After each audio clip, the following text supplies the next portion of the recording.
Get ready for a reality check that is hitting harder than ever before. We are diving deep into the crumbling foundations of American political tribalism, where team loyalties are being traded for something far more radical and dangerous: politics as religion. Ted Rall is pulling back the curtain on how partisan faith is replacing rational policy, leaving voters blindly trusting fallible leaders as if they were divine. This is the new era of ideological fervor, where dissent is treated as heresy and disappointment is the only inevitable outcome for the base. Tired of dropping your phone or struggling to prop it up? Meet the PopSockets phone grip with expanding kickstand in black, your new must-have accessory. Don't miss out. Grab yours today. Click the link in the video description to shop now on Amazon. Next up, we are taking a trip down memory lane with a massive tribute to gaming history.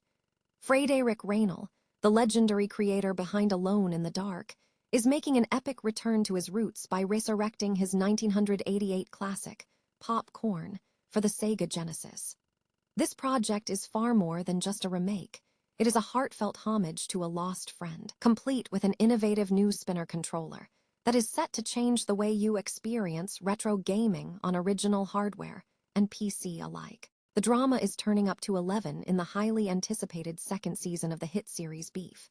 Creator Lee Sung-jin is back to pull us into a web of financial anxiety and petty vengeance, featuring Oscar Isaac and Carey Mulligan as a couple spiraling out of control in the posh setting of Montecito.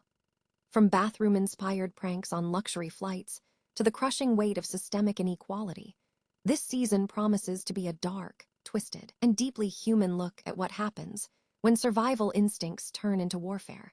Finally, we are heading into the supernatural with a massive surprise for fans of the iconic Gintama creator, Hideaki Sorachi. Netflix has just dropped a 7-episode anime adaptation of Sorachi's very first one-shot manga, Dandelion. Follow two angels from the Japanese Angel Federation as they navigate the afterlife in a series that is already capturing hearts. Make sure you are caught up on all these stories and more by smashing that like button, subscribing to the channel, and hitting the bell icon so you never miss a beat. Ever feel like your neighbor isn't just someone with a different opinion, but an alien species living on a different planet? Welcome to the last 25 years of American life, where politics has stopped being about policy and started looking a whole lot like a high-stakes team sport. Think about it. We used to argue over tax brackets and zoning laws. Now, it's all about aesthetics. If you're on the blue team, you're shopping at Trader Joe's and scrolling through threads. If you're on the red team, you're hitting up Walmart and keeping a watchful eye on X. It doesn't matter if the candidate represents your actual values. It only matters that they're wearing your team's jersey. But here's the kicker. This us versus them mentality has made us fundamentally unable to solve any real problems. Why bother holding a politician accountable for broken promises when the only goal is to see your side win the game every 2 or 4 years? But hold onto your hats, because we're moving past team sports and things are getting much more dangerous. We are entering the era of politics as religion. In the old team model, you followed a group that dressed and acted like you. In this new religious model, we've pivoted to blind, unshakable faith in a single human leader. You see it everywhere online. The claims that a politician never makes mistakes, that they're playing 6-dimensional chess, or the declarations that I know their heart. It's a total surrender of rational thought. And let's be clear, this isn't just a MAGA phenomenon or a vote blue delusion. Both sides are currently trapped in this cult-like devotion. The problem? Humans are fallible. No matter how much you believe in a leader, they will eventually fail you. And when that faith collapses, the psychological fallout is going to be brutal. When your entire sense of identity is tied to an infallible God figure in a suit, what happens when that figure inevitably trips? You're left with nothing but alienation and anxiety. So, here's my challenge to you. Stop treating your candidate like a deity and start treating them like an employee.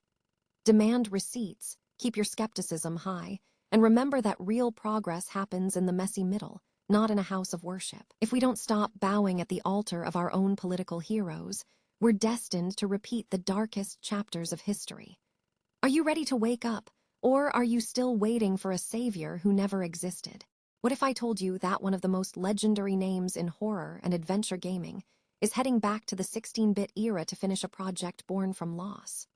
Frédérick Raynal, the genius behind Alone in the Dark and Little Big Adventure, has announced a brand new project for the Sega Genesis, and it's a deeply personal journey that has evolved into something much bigger than a simple remake. It all started with a request from his late friend, David Meckersa, who wanted a C programming tutorial for the Mega Drive. Raynal chose his 1988 Brick Breaker game, PopCorn, as the perfect subject. But as the project neared completion, tragedy struck. David passed away, and in a moving act of devotion, Raynal decided he wouldn't just abandon the code. He would finish it as a heartfelt tribute to his friend. But here is where it gets interesting for tech heads and retro enthusiasts alike. Raynal quickly realized that playing a brick breaker with a D-pad just didn't feel right.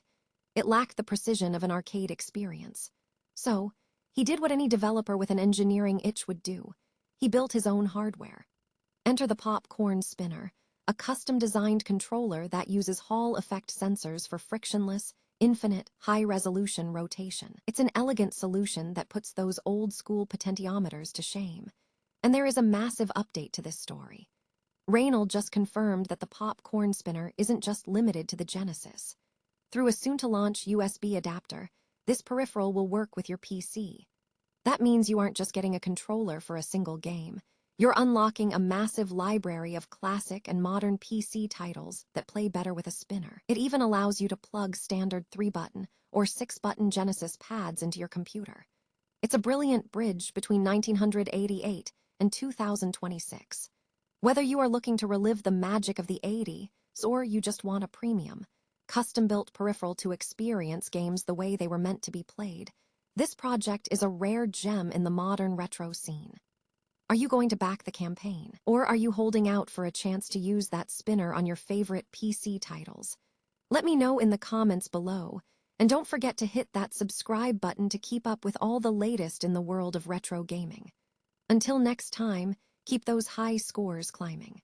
Ever wondered how a simple neighborhood argument could spiral into one of the most twisted, darkly comic seasons of television ever made? If you thought the first season of Beef was intense, get ready.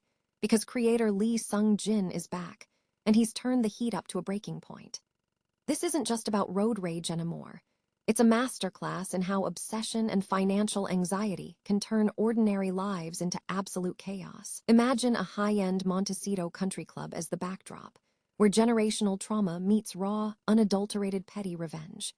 We're talking about a cast led by Oscar Isaac and Carey Mulligan, playing a couple trapped in a web of deceit that is frankly as stressful as it is hilarious.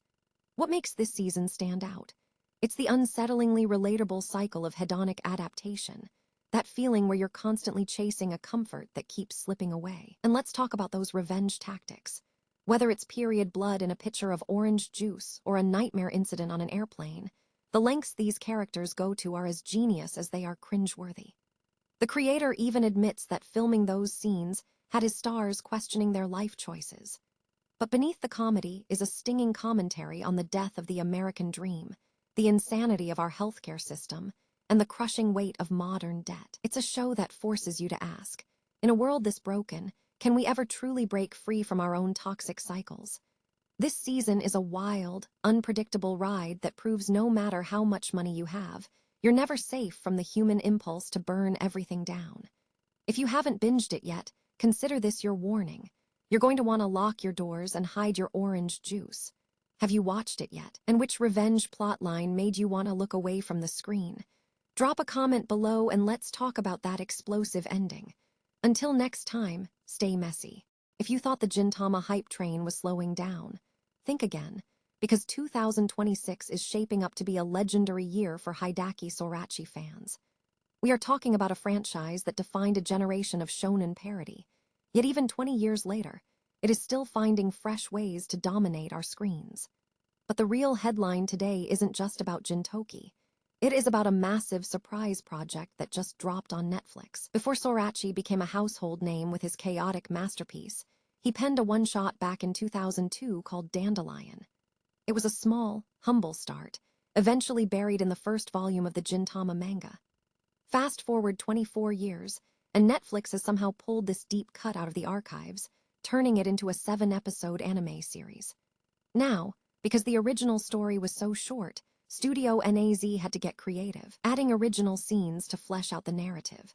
It finally premiered on April 16th, and with an infectious opening theme like Goron to Doron, it is already turning heads. So, what is the story actually about? We are looking at a world where angels from the send-off department of the Japanese Angel Federation are tasked with helping spirits find peace before they drift into the afterlife. Our protagonists, Tetsuo Tanba and Miseki Kurigane, aren't your typical bureaucrats. Instead of rushing these souls through the door, they take the time to actually resolve the regrets holding them back. It is a heartfelt shift from the usual Gintama madness, yet it carries that unmistakable Sorachi soul. The way this dropped was pure theater. A cryptic teaser featuring Sorachi's famous gorilla avatar sent fans into a total frenzy on social media. When the official confirmation hit, even Sorachi himself couldn't resist a bit of self-deprecating humor, jokingly roasting Netflix, while admitting how surreal it is to see his oldest work come to life after 2 decades. It is a rare, refreshing look at a creator reconnecting with the characters that started his journey. Have you had a chance to dive into Dandelion yet? Or are you still working through the Gintama backlog? Drop a comment below and let me know your thoughts. Do you think more classic one-shots deserve this kind of treatment? Make sure to hit that subscribe button for more deep dives into the world of anime, and tell me, what forgotten manga would you love to see adapted next?